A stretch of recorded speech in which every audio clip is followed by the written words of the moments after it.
அனைவருக்கும் வணக்கம். நம்ம எல்லாருக்குமே இங்கிலீஷ்ல ஃப்ளூயன்ட்டா பேசணும் அப்படின்றது ஆசை தான். நல்லா ஃப்ளூயன்ட்டா பேசுறவங்கள பார்த்தா, நம்மளாலயே வந்து அப்படி சரளமா பேச முடியாதா அப்படின்னு நெனைப்போம். ஸோ எப்படி ஈஸியா சீக்கிரமா கத்துக்கிறது அப்படின்றத பத்தி யோசிப்போம். ஆனா வந்து கத்துக்கிட்டாலும் சில டைம் வந்து எல்லா வார்த்தைகளும் நம்மளால ஞாபகம் வச்சுக்க முடியுமா அப்படின்றது ரொம்ப கஷ்டமான ஒரு விஷயம் தான். நம்ம ரெகுலரா யூஸ் பண்ணக்கூடிய வார்த்தைகள் எல்லாமே நமக்கு ஞாபகம் இருக்கும். ஆனா, புதுசா ஒரு வார்த்தை வந்து நம்ம தெரிஞ்சுக்கணும், கத்துக்கணும் அப்படின்னு பார்த்தாலும், ஒரு வார்த்தைய நம்ம பார்த்து கத்துக்கும்போது, இன்னொரு வார்த்தைகள் நம்ம தொடர்ந்து கத்துட்டு போம்போது, ஃபர்ஸ்ட்டா கத்துக்கிட்ட வார்த்தைகள் வந்து பார்த்தீங்கன்னா, மறந்து போயிரும். நம்ம வீட்ல எல்லா வீட்லயுமே பார்த்தீங்கன்னா, கண்டிப்பா டிக்ஷனரி வந்து வச்சிருப்போம். அதுல எவ்வளோ வேர்ட்ஸ் இருக்கு, அது எல்லாமே நம்ம படிச்சு தெரிஞ்சுக்கிட்டா எப்படி இருக்கும் அப்படின்ற மாரி நெறைய டைம் ஃபீல் பண்ணியிருப்பீங்க. இந்த டிக்ஷனரி சீரிஸ்ல நம்ம என்ன பார்க்க போறோம் அப்படின்னு பார்த்தீங்கன்னா, டெய்லியும் வந்து ஒவ்வொரு வார்த்தைகளும், அந்த வார்த்தைகளுக்கான தமிழ் அர்த்தங்கள், அதை எப்படி நாம பயன்படுத்தலாம் அப்படின்றத பத்தி தான் பார்க்க போறோம். ஒரு நாள் நம்ம ஒரு வார்த்தைய கத்துக்கிட்டோம் அப்படின்னா, 30 நாள்ல நம்ம 30 புது வார்த்தைகள் வந்து கத்துக்க முடியும். இப்படி நாம ரெகுலரா கத்துக்கும்போது பார்த்தீங்கன்னா, நம்மளோட வொக்காபுலரி அதாவது நமக்கு தெரியக்கூடிய வார்த்தைகளோட அளவுகள் வந்து பார்த்தீங்கன்னா அதிகரிக்கும். நம்ம கத்துக்கிறது மட்டும் இல்லாம, அந்த வார்த்தைகள தினமும் நம்ம வந்து பயன்படுத்தும்போது, அது நம்ம கூட எப்பயுமே பார்த்தீங்கன்னா மறக்காம இருக்கும். அதுக்காக தான் வந்து பார்த்தீங்கன்னா, இந்த சீரிஸ் நாங்க வந்து ஆரம்பிச்சிருக்கோம். டெய்லி வந்து ஒவ்வொரு வார்த்தைகள், அதோட அர்த்தங்கள் வந்து உங்களுக்கு அப்டேட் ஆயிட்டே இருக்கும். நீங்களும் வந்து இங்கிலீஷ்ல சரளமா பேசணும் அப்படின்னு ஆசைப்பட்டீங்கன்னா, தொடர்ந்து அந்த மாரியான வார்த்தைகள் வந்து கத்துக்கோங்க.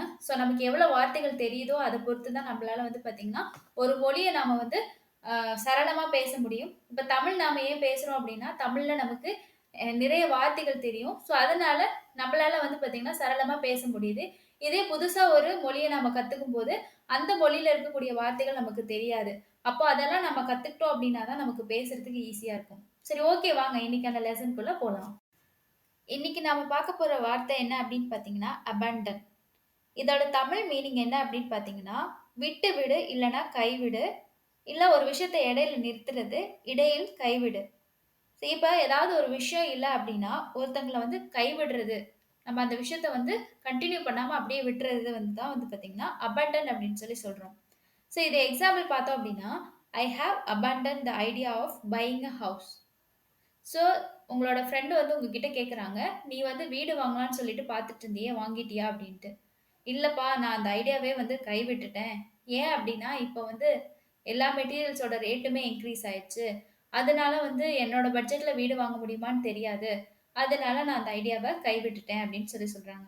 அதான் வாங்கலான்னு சொல்லிட்டு அதுக்கான எல்லா ஆக்ஷனுமே எடுத்துட்டு இருந்தாங்க. பட் ஏதோ ஒரு ரீசன்க்காக என்ன ஆச்சுன்னா, அந்த ஐடியா வந்து அப்படியே கைவிடப்பட்டுருச்சு. அடுத்த எக்ஸாம்பிள் பார்த்தோம் அப்படின்னா, I will never abandon my dreams of becoming a singer. இப்ப நான் வந்து படிச்சு ஒரு டாக்டர் ஆகணும், இன்ஜினியர் ஆகணும் அப்படின்னு சொல்லிட்டு நான் ஆகியே தீருவேன் அப்படின்ற மாரி இருப்போம். சில பேர் கேட்பாங்க, "நீ இப்படி படிச்சுட்டு இருந்தீன்னா, எப்போ நீ வந்து ஆகுவ? உன்னாலலாம் ஆக முடியாது." அப்படின்ற மாரி சொல்லுவாங்க. ஆனா நம்மளோட கான்ஃபிடென்ட்ல என்ன சொல்லுவோம் அப்படின்னா, "நான் வந்து ஆகியே தீருவேன். நான் வந்து ஒரு நாளும் என்னோட கனவுகள வந்து கைவிட மாட்டேன்." அப்படின்ற மாரி சொல்லுவோம். அதுக்கு வந்து பார்த்தீங்கன்னா, இந்த கைவிடு அப்படின்றத நம்ம வந்து யூஸ் பண்ணலாம். வந்து பார்த்திருப்பீங்க. டைட்டானிக் பார்த்திருப்போம். அந்த டைம்ல வந்து பார்த்தீங்கன்னா, கப்பல் வந்து மூழ்குற நிலைமைக்கு வரும்போது கேப்டன் என்ன சொல்லுவார் அப்படின்னா, கப்பல அப்படியே விட்டுட்டு எல்லாருமே வந்து பார்த்தீங்கன்னா, சின்ன சின்ன போட்ல அவங்களால முடிஞ்ச வரைக்கும் ரெஸ்க்யூ ஆகுறதுக்கு பார்ப்பாங்க.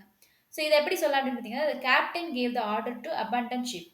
அதாவது கேப்டன் என்ன சொல்றாரு அப்படின்னா, "கப்பல அப்படியே கைவிட்டுருங்க." அப்படின்ற மாரி சொல்றாரு. இந்த மாரி சிச்சுவேஷன்லயே நம்ம அபாண்டன் அப்படின்ற வார்த்தைய நம்ம வந்து யூஸ் பண்ணலாம். அடுத்தது பார்த்தோம்னா, டோன்ட் அபாண்டன் யுவர்செல்ஃப். அடுத்த எக்ஸாம்பிள் பார்த்தோம் அப்படின்னா, snow forced many drivers to abandon their vehicles.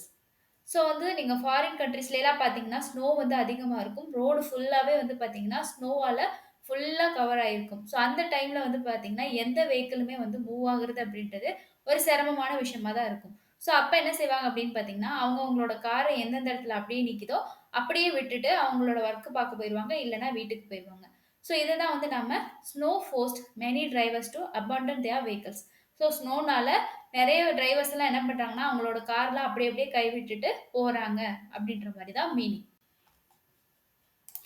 இது மட்டும் இல்லாம, இந்த கைவிடு ஒரு விஷயத்த வந்து ஒரு பிளான் பண்ணிட்டு இருக்கீங்க, ஒரு விஷயம் பண்ணலான்ட்டு. ஏதோ ஒரு ரீசன்க்காக வந்து அந்த பிளான வந்து கைவிடுறது. இந்த மாரி நெறைய விஷயத்துக்கு நீங்க யூஸ் பண்ணலாம். நீங்களும் ஓனா வந்து நெறைய சென்டென்ஸ் ஃபார்ம் பண்ணி, இந்த அபண்டன்ட் அப்படின்ற வார்த்தைய வந்து நீங்க யூஸ் பண்ணீங்க அப்படின்னா, இது எப்பவுமே மறக்காது. இந்த வார்த்தை உங்களுக்கு யூஸ்ஃபுல்லா இருந்துச்சு அப்படின்னா, கமெண்ட் செக்ஷன்ல கமெண்ட் பண்ணுங்க. தொடர்ந்து நம்மளோட சேனலுக்கு சப்ஸ்கிரைப் பண்ணி சப்போர்ட் பண்ணுங்க. Thank you.